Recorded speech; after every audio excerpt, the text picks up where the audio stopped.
Okay, this is the third time trying to make this video because I would get like 10 minutes into it and realize that it stopped recording at 18 seconds because it said I didn't have enough space, enough storage. But okay, we're past that. Let me try again. Okay, so I saw a great video and it's on this maybe 35-year-old individual that was raised within a Catholic family, but he didn't have any positive role models in the family, had kind of a difficult childhood, dysfunction, and was kind of bullied from the boys at his elementary school and even middle school, high school. He never fit in with men. So when he was like 21 and he started, going out to bars occasionally, and he finally happened across a gay bar and he decided to go in. And he said, that he was just in love with that feeling of acceptance that he got from the other men there. And he had no inclination towards being gay, but he went back to the bar because of that acceptance that he was missing so much in his life. And so he was on a slippery slope and he ended up totally embracing the gay lifestyle. And he got into the dangerous gay lifestyle with a lot of clubbing and drugs and promiscuity. And it wore him out, is I think his exact words were, "My soul was worn thin." And he came back to the faith and he repented, and he's now feeling much better and much happier. He's ashamed of that aspect of his life, but he says, out of being a big, as being, that was who I was part of that LGBT culture. And he said that his insight into that culture really notices that the whole agenda is to get rid of Christianity and this country's connection to Christianity and adherence to that belief system, because they'd rather have kind of just live your own truth. There is no real set right or real set wrong. But the Bible clearly says that we have a conscience because God wrote on our hearts right and wrong. And there is a clear right and there is a clear wrong. I was talking with a college professor the other day. We walk early in the morning in the same area, and we ended up walking together this one morning, and he took me to task on that. He says, no, there is no right and there is no wrong. It's like, man, how can you have so many degrees and be teaching young people? I didn't say this to him, but I'm thinking this. And to say that, and to think that, you're the end justifies the means, or your circumstances, and I said, well, I don't care. Like, I heard some girl saying that, it's okay to go steal because it's reparations, or if a woman has to feed her children, she can go into a Gucci store and steal a purse. It's like, no, that's not right. Get down on bended knee and pray for God to help, or go beg. Do anything other than, sinning.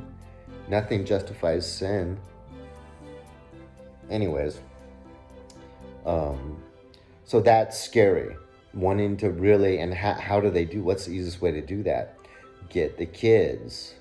So that's where we see this huge push for schools to have, in the library, books on pedophilia and homosexuality, and little Johnny says he's a girl and stuff like that. So that's where all that's coming from. And it's really scary that, because the two most powerful groups in America are African American and LGBTQ. And it's pretty much proven, because why would white people be trying to appropriate indigenous cultures and African American cultures if it wasn't because they would benefit?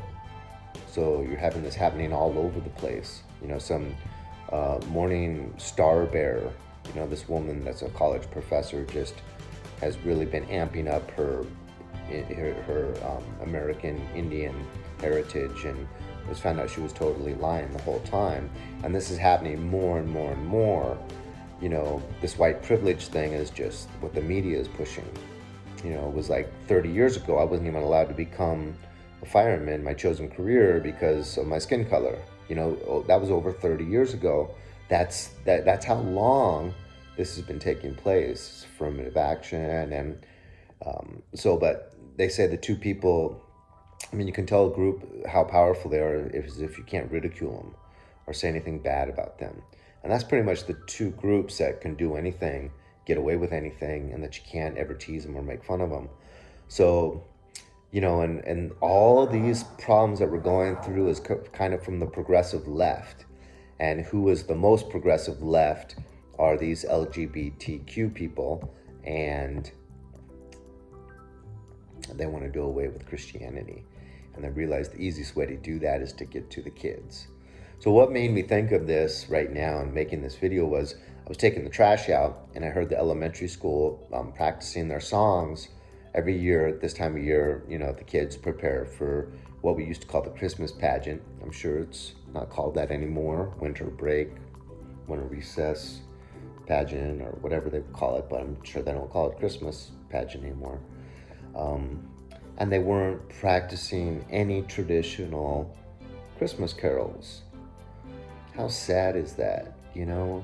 That's part of the reason why I'm so patriotic and I love this country so much, because I grew up in love with the idea of a good sovereign God that loves us and wants for us to spend eternity with him up in heaven. And I loved our country's connection to that God. You know, and I was a coin collector very, very young, and I loved how in every dollar bill and every coin, in God we trust. You know, and I love that adherence to this Judeo-Christian set of morals and beliefs, and there is a right and there is a wrong, and it's very, very clear. And so, you know, they're attacking America's best thing, the best thing it has, and pretty much the cornerstone that this country was made on. So if you have a building, you know, what's going to happen if you pull the cornerstone out, you know, the foundation? You know, basically you're risking that whole structure coming down. And anytime arrogant human beings think that they can achieve and be successful and make all these big plans, and they don't need God to fulfill these plans and to assist their successes, that's true arrogance, and that's when things usually head south.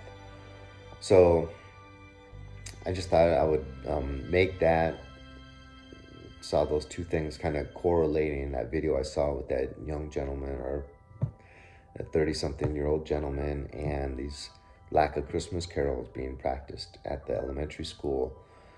And that I would highly advise, after being in education for over 30 years, you know, I did 28 with LAUSD and 2 years of internship in several other districts.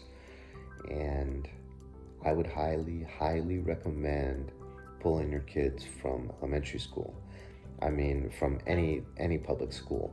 And also having 2 kids that were fully raised through the public school system also makes me strongly recommend pulling anyone's children, especially if you're a Christian and you want your kids to believe in God and love God and pray to God their whole lives, and you believe in heaven, get your kids out of public school.